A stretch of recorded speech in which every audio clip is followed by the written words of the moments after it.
সাঙ্গ হবে ভবনীরা তো। যাও যাও যাও, যদি পারো ডেকে আনো তৃতীয় পাণ্ডবে। তৃতীয় পাণ্ডবে নাই প্রয়োজন। আজ হেন গাদা ঘাতে হেন সূতপুত্র নাম মুছে যাবে ভবনী হইতে। বিকৌধর ধৈর্যচ্যুতি ঘটায়ও না।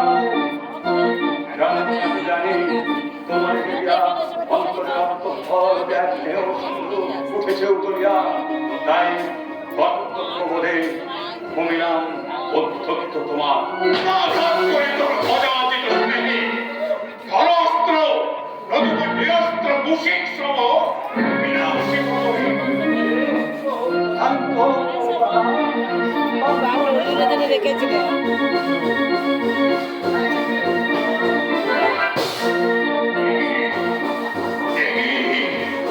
আমার সারা শরীর অবশ হয়ে যাচ্ছে কেন? আমি পাথর হয়ে যাচ্ছি। দেখি কোথায় গেল কোথায় গেল বিকলর অধ্যক্ষ তোমার? ডাকো ডাকো যদুপতি শ্রীকৃষ্ণকে। না না, পরাজয়ের গ্লানি নিয়ে আর আমি বাঁচতে চাই না। তুমি আমাকে হত্যা করো। তা হ্যাঁ হ্যাঁ, হত্যা। তুমি না পারো আমার কান থেকে মাথাটা নামিয়ে দেবো অঙ্গরাজ। আমি বাধা দেব। কি বলছো সম্রাট? ওরা আমাদের শত্রু।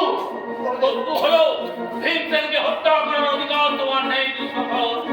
যে যার কাছে পরাজিত তার ইচ্ছের উপর নির্ভর করছে তার জীবন মরণ। দেখে বলেছে সৌভরাজ, যাও ভীমসেন, কর্তব্যবোধে তোমাকে দিলাম